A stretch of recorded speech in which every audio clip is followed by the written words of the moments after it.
What if I told you the thing slowly stealing your vision isn't your age? What if it isn't the fine print on a medicine bottle or the glare from oncoming headlights? But something sitting in your refrigerator right now, disguised as a healthy meal? Don't turn away, because if you give me just a few minutes, you might discover a simple truth that could keep your world in sharp focus well into your 90s. I'll never forget a Tuesday morning in early May at my small clinic in Ohio. An 82-year-old gentleman named Frank sat across from me. His posture straight, his mind as sharp as a tack. His blood pressure was perfect. His heart was strong, but his hands were trembling slightly as he clasped them on his lap. "Dr. Tom," he began, his voice thick with a quiet desperation that I've come to know all too well. "Last fall, I could see every leaf on the oak tree in my backyard. A good 50 feet away. Now, after just one long winter, it's all just a blurry silhouette. I can't quite make out my grandson's face unless he's standing right in front of me. There's no pain, no redness, nothing, just a slow, silent fade, like someone is turning down a dimmer switch on my life. And I feel so alone in this." His words struck a chord deep within me because his question wasn't his alone. It was the question of hundreds, maybe thousands, of older Americans I've met throughout my career. But in Frank's eyes, I saw a sad resignation, as if he had already accepted this decline as his unavoidable fate. I asked him a question that often surprises my patients. I didn't ask about his screen time or his family's medical history. I asked him, "Frank, tell me about what you eat for dinner." He shrugged. "Nothing special, Doc. My wife and we like simple things. Soups, stews, especially a big pot of spinach soup. It's healthy, you know? We make a large batch on Sunday and heat it up for a few days. Saves us the trouble of cooking every night." He said it so casually, so innocently. But in that moment, my heart sank, because he had just handed me the culprit. That pot of healthy spinach soup, reheated day after day, was the very thing silently waging a war on his vision. What I told him next left him speechless. And it's a truth that I believe everyone over the age of 60 deserves to hear. What if the single healthiest looking vegetable in your grocery cart, the one you buy to protect your health, could become a quiet poison for your eyes? It sounds impossible, but this happens far more often than you think. All because of one simple mistake made in millions of American kitchens every single night. Let me tell you about Eleanor. She was a bright, 78-year-old woman from Pennsylvania who came into my clinic with a story that has become tragically familiar. Her health was excellent, stable blood pressure, a strong heart, a mind still sharp enough to do the Sunday crossword in ink. But her vision was failing. "Dr. Tom," she said, her voice trembling just enough to betray her strong facade. "It's like a piece of smoke is permanently stuck in front of my eyes. I don't use a smartphone. I don't watch hours of TV. And I haven't read a book in dim light since I was a girl. So why does the world get a little bit dimmer for me each day?"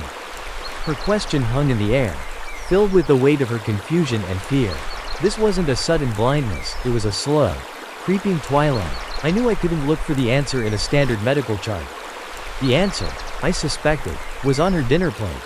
"Eleanor," I asked gently, "walk me through what you eat on a typical day." She described a simple, healthy diet, but then she mentioned one thing that made me lean forward. "I love my greens," she said with a faint smile. "Especially a nice pot of spinach soup. It's so good for you. I make a big batch on Monday. Enough to last me through Wednesday or Thursday. It's just easier that way." And there it was, the culprit, hiding in plain sight. I had to explain something to her that day. A piece of science that feels like a betrayal. Spinach, that powerhouse of vitamins, is naturally high in a compound called nitrates.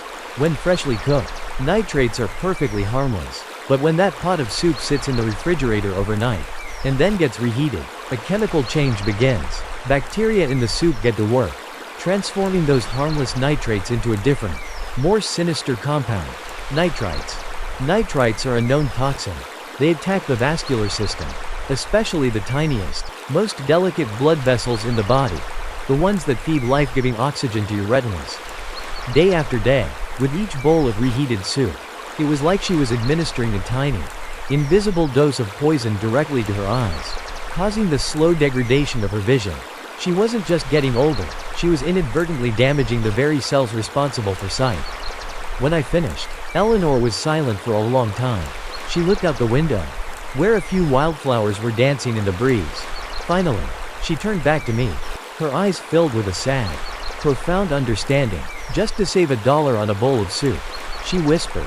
I've been the one dimming the lights on my own life. In the corner of many American pantries sits a glass jar filled with memories. For some, it's sweet bread and butter pickles. For others, it's the deep ruby red of pickled beets, made from a recipe passed down through generations. But what if that familiar, comforting crunch was actually the sound of your own health quietly breaking? This is the story of Arthur, an 80-year-old man from a quiet town in the Carolinas.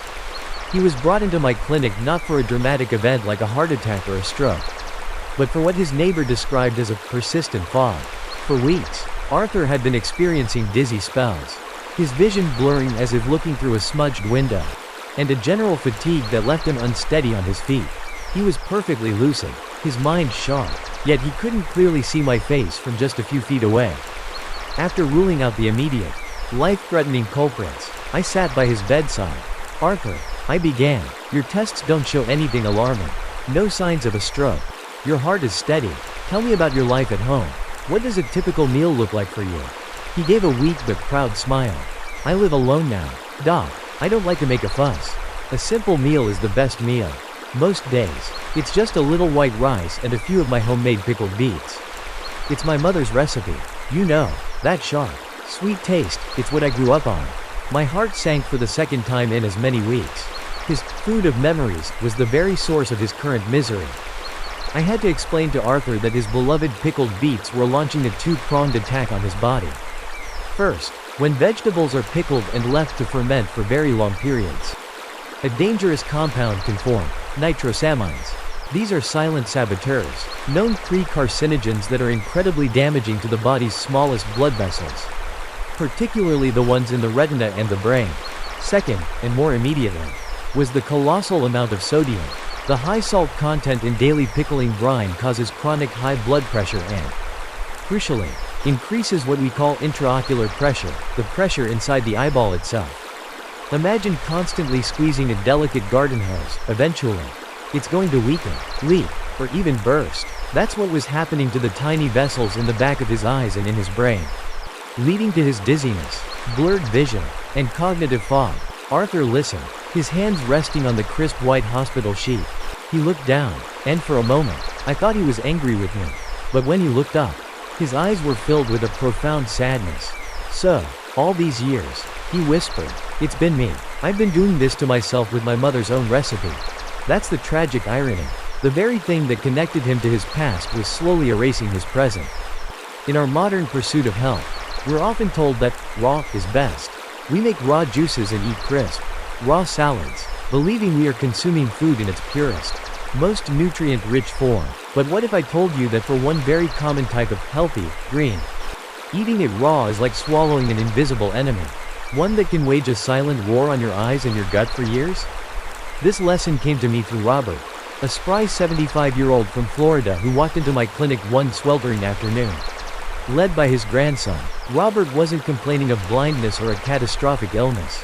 His problem was more subtle, a collection of nagging irritations that were slowly stealing his joy. Doc, he said, dabbing at the corner of his eye with a handkerchief. I'm not in pain, not really, but my eyes, they water all the time. For no reason. When I step out into the sun, it feels like 1,000 tiny needles are pricking them. And at night, things just seem blurry at the edges. I performed a thorough eye exam. There were no signs of glaucoma, no significant cataracts, no obvious infection. His blood pressure and blood sugar were normal.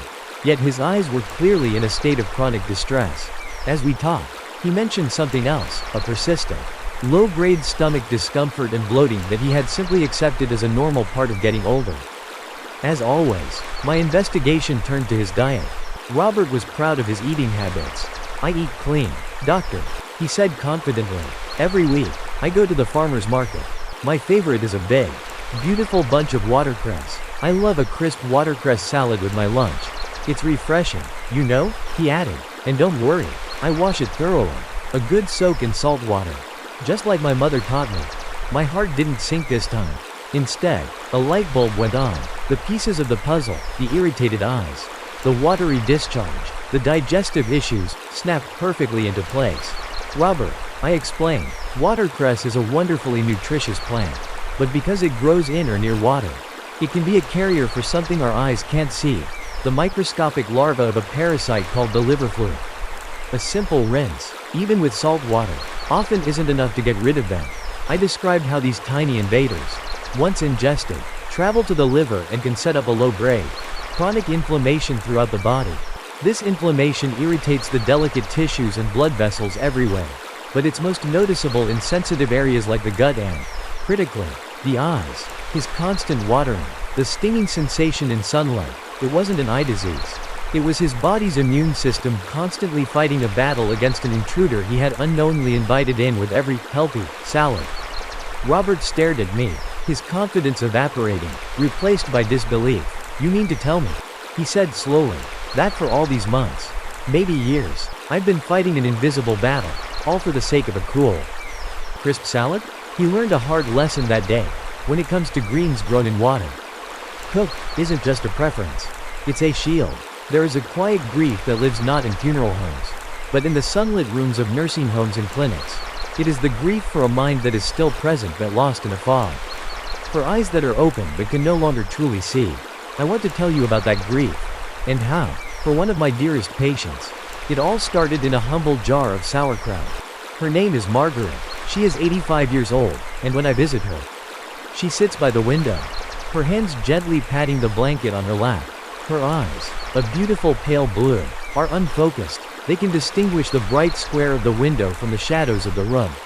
But they can no longer see the face of her daughter who sits beside her. Holding her hand, her memory comes and goes in waves. Some days she remembers a song from her childhood, on others, she cannot recall what she ate for breakfast. Margaret's story, as told by her daughter, is a testament to a life of resilience. Growing up in a German-American family in Wisconsin during tougher economic times. Fermented foods weren't a trend, they were survival. A large crock of sauerkraut in the cellar meant vegetables for the winter. It was a taste of home, a symbol of thrift and strength. The habit never left her. For decades, even when fresh vegetables were plentiful, she ate a side of sauerkraut with her dinner almost every day. It was easy to chew, she'd say, and it was what she knew. She didn't know that this food of her memories was silently mounting a devastating attack. As I've explained before, long fermentation processes can create nitrosamines, compounds that are toxic to our delicate blood vessels. But in Margaret's case, decades of daily consumption, combined with the high sodium content, did more than just blur her vision. It caused countless, tiny microhemorrhages in her retinas, extinguishing the light, cell by cell. The same process was happening in her brain, where the constant high blood pressure and vascular damage starved her brain cells of oxygen, contributing to a fog of confusion and memory loss. There was no single event, no sudden crisis. It was the slow, relentless pressure of a lifetime habit. Her daughter once told me, her voice breaking, she always said that sauerkraut kept her connected to her past.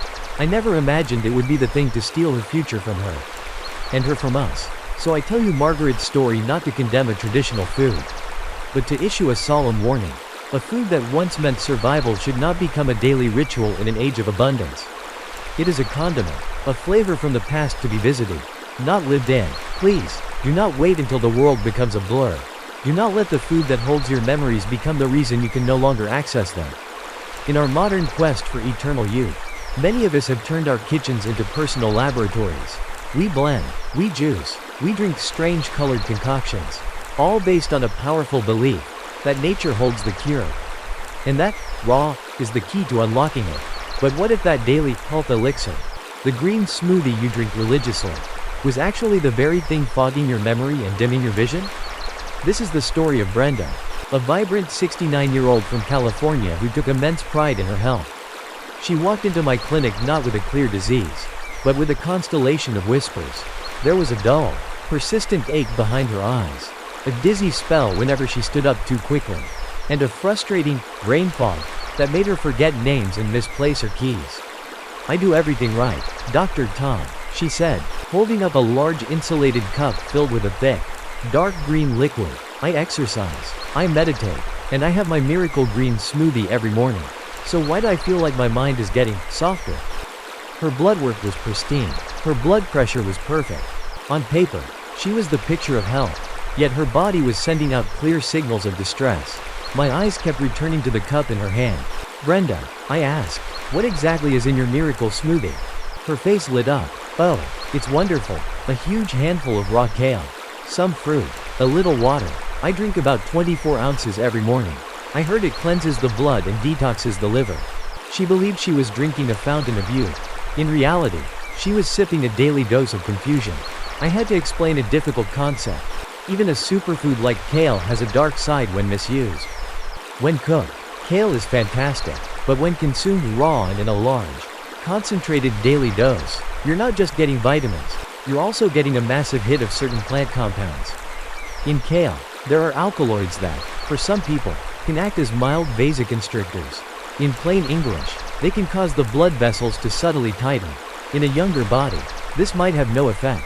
But in a 69-year-old system, this can mean slightly reduced blood flow to the most sensitive areas, the delicate vessels of the brain and the retinas. Suddenly, her mysterious symptoms made perfect sense.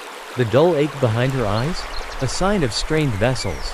The dizziness upon standing? Her vascular system struggling to adjust.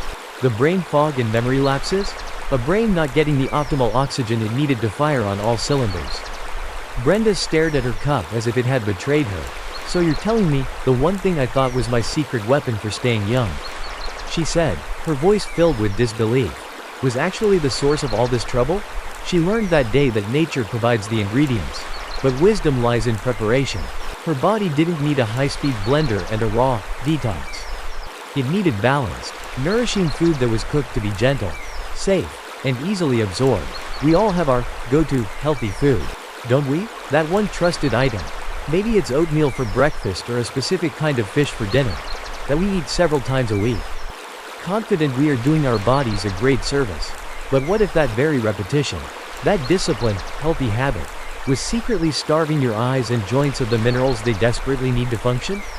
This was the lesson I learned from Evelyn, a 73-year-old retired teacher from New England, and one of the most organized patients I've ever had.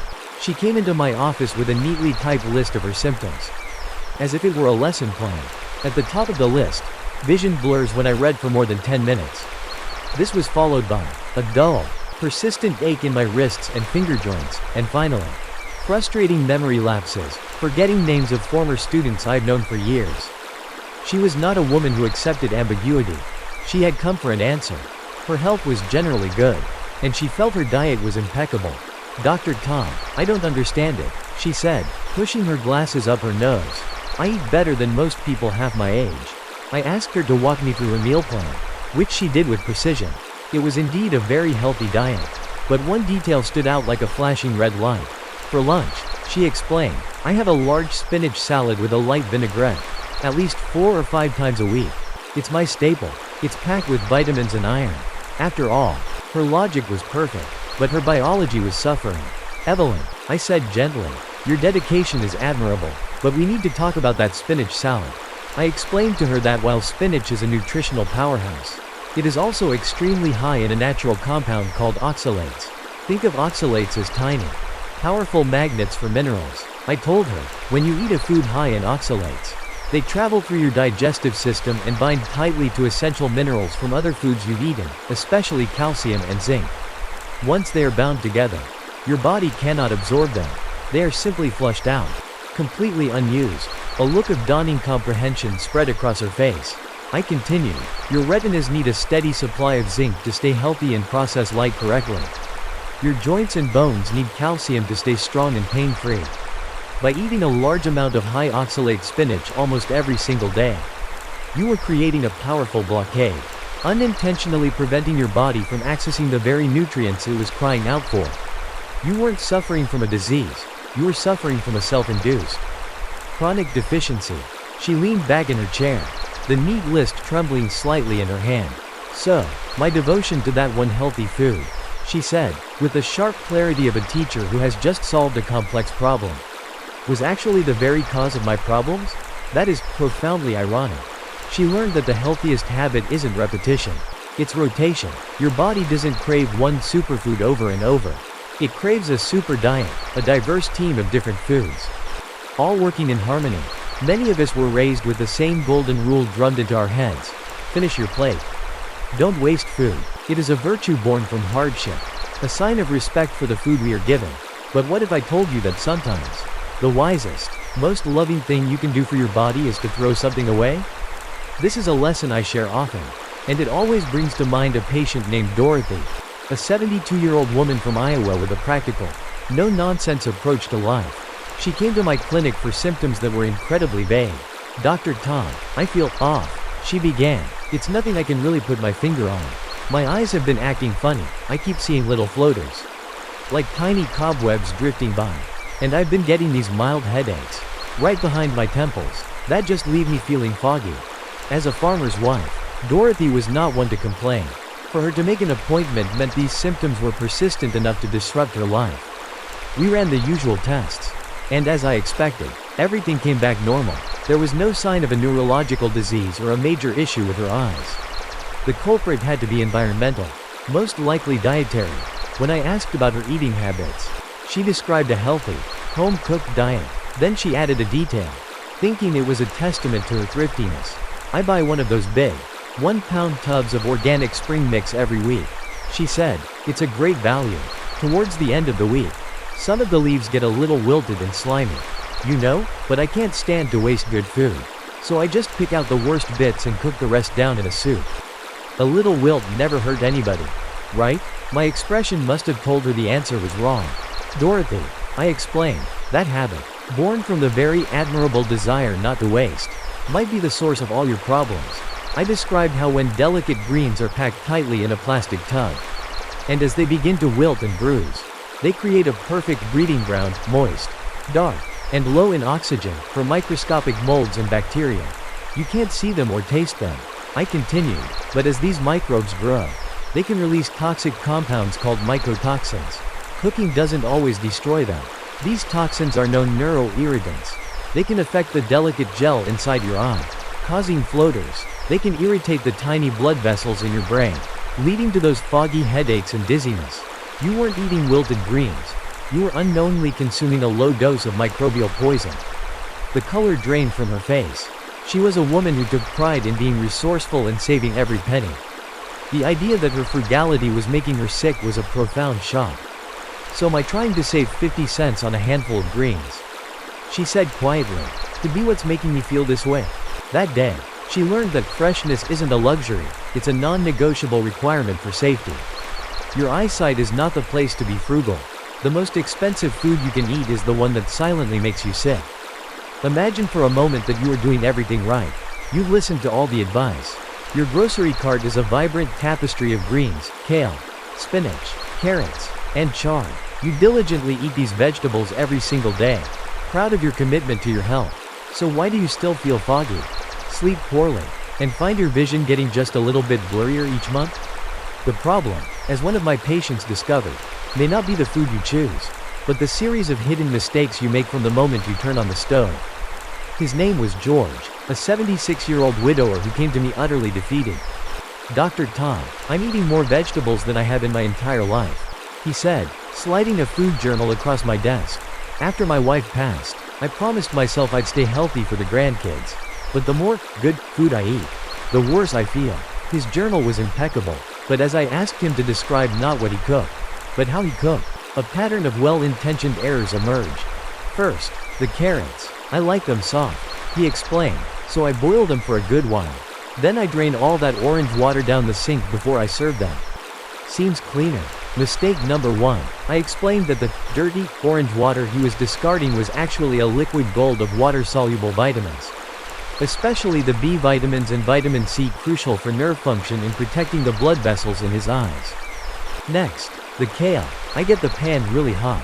Maybe add a little leftover oil from breakfast to give it flavor, and toss it in for just a minute. Mistake number 2. Searing vegetables on extremely high heat can destroy delicate, fat-soluble vitamins like A and K. Worse, reusing old cooking oil creates harmful compounds called aldehydes, which are toxic to retinal cells and can accelerate eye aging. Then came the leftovers. I make a big batch of soup on Sunday to last me a few days. It's easier. Mistake number 3. We've discussed this before, but it bears repeating. Reheating nitrate-rich greens turns them into a source of vessel-damaging nitrites. Finally, I asked about his cookware. "Oh, I use my trusty old aluminum stockpot," he said with a hint of pride. It was my mother's. Heats up in a flash. Mistake number 4. A worn, scratched aluminum pot can leach metallic ions into acidic foods like tomato-based soups. And that beloved, peeling non-stick pan you used? It was potentially releasing chemicals that have been linked to a host of health issues. George slumped in his chair. Overwhelmed. Good heavens. Doc. He sighed. It sounds like every single thing I was doing to help myself was actually making things worse. I reassured him that he wasn't alone. These are the lessons of a lifetime, often learned too late. The goal isn't to be a gourmet chef. It's simply to be a kind cook, kind to your ingredients by preserving their value, and kind to your body by giving it the best chance to thrive. You've done it. You've cooked the perfect meal, using fresh, vibrant vegetables and avoiding all the common pitfalls we've talked about. You sit down, you enjoy it, and you feel satisfied. So why, 30 minutes later, do you often feel sluggish, heavy, and find your eyes struggling to focus? The answer, my friends, is the final, most overlooked piece of the puzzle. It has little to do with the food you just ate, and everything to do with what you do in the crucial hour that follows. What you eat is only half the battle. Getting your body to properly absorb and distribute those nutrients to where they are needed most, like the delicate nerves and blood vessels in your eyes, is the other half. For years, I have shared these 5 simple, post-meal habits with my patients. They cost nothing, they take only minutes, but their power to transform your health is immense. 1. The warm welcome drink. After you finish eating, wait about 15 minutes, then drink a small glass of warm water with a few drops of fresh lemon juice. Think of it as a gentle, warm welcome for your digestive system. The warmth relaxes the stomach, while the vitamin C from the lemon helps protect your blood vessels and enhances your body's ability to absorb minerals like iron from the greens you just ate. 2. The 10-minute circulation walk. This isn't exercise, it's a signal to your body. After a meal, blood rushes to your stomach. If you sit down on the couch immediately, it tends to stay there, leading to that heavy, sleepy feeling. A slow, gentle 10-minute walk, just around your backyard or down the block, redistributes that blood flow, sending precious oxygen and nutrients up to your brain and eyes, preventing the fog and fatigue. 3. The 30-minute screen sabbatical. This might be the hardest, but it is critical. For at least 30 minutes after a meal, put away your phone, turn off the TV, and step away from the computer. The intense blue light from screens forces your eyes to strain and focus at the exact moment your body is trying to divert energy to digestion. This conflict can lead to headaches, eye strain, and poor nutrient absorption. Let your eyes rest while your stomach works. 4. The gentle eye massage. Later in the evening, give back to your eyes. Using the pads of your index and middle fingers, gently press and make small circles around your eye sockets. Move from the inner corner, up along the brow bone, and around the outside. This simple, 2-minute massage physically increases blood flow to the tired muscles around your eyes, relieving strain and reducing that heavy eye feeling. 5. The far gaze ritual. For most of the day, your eyes are focused on things up close, a book, a screen, the food on your plate. This keeps the focusing muscles in your eyes constantly tensed. Each evening, spend 5 minutes simply looking out a window at the furthest thing you can see, a distant tree, a cloud, a rooftop. This is like a deep, relaxing stretch for your eyes, releasing the tension of the day. These 5 habits form a powerful ritual. They ensure that the healthy food you so carefully prepared doesn't just pass through you, but truly becomes a part of you, nourishing you from the inside out and keeping your world bright and clear for years to come. My dear friends, after all these stories, from Eleanor's spinach soup to Arthur's pickled beets, what is the final, most important lesson we've learned together? It is this: the health of your body and the light in your eyes during your later years are not merely a matter of luck or genetics. They are the direct result of 1,000 tiny, seemingly insignificant choices you make every single day. We have seen how a bowl of reheated leftovers, a nostalgic food from childhood, a trendy raw smoothie, or a simple wilted leaf saved from the trash can, over time, become a formidable threat. But the lesson is not to live in fear of your food. The lesson is to approach it with new wisdom. The secret to a long, healthy, and clear-sighted life isn't about finding a single miracle food or avoiding a single, bad, one. It's about understanding 3 simple things: how you cook your food, how often you eat certain things, and what you do in the quiet moments after your meal. It's about choosing fresh over frugal when it comes to your greens. It's about rotation over repetition. It's about a gentle walk after dinner instead of collapsing in front of the television. This knowledge is not meant to scare you, it is meant to empower you. It hands the controls of your health back to you. The light in your eyes is more than just vision. It is the ability to see the smile on your grandchild's face from across the yard. It is the joy of reading a good book on a rainy afternoon. It is the clarity to recognize an old friend in a crowded room and the gift of watching one more sunset paint the sky in brilliant colors. This light is precious, and it is worth protecting. You have already lived a long and full life. You have earned the wisdom of your years. Now, it is time to apply that wisdom to your own well-being. It is never, ever too late to start.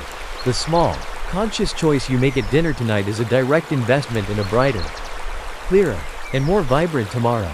You are not alone on this journey. And I wish you nothing but a future filled with health, happiness, and the beautiful light of a life well lived.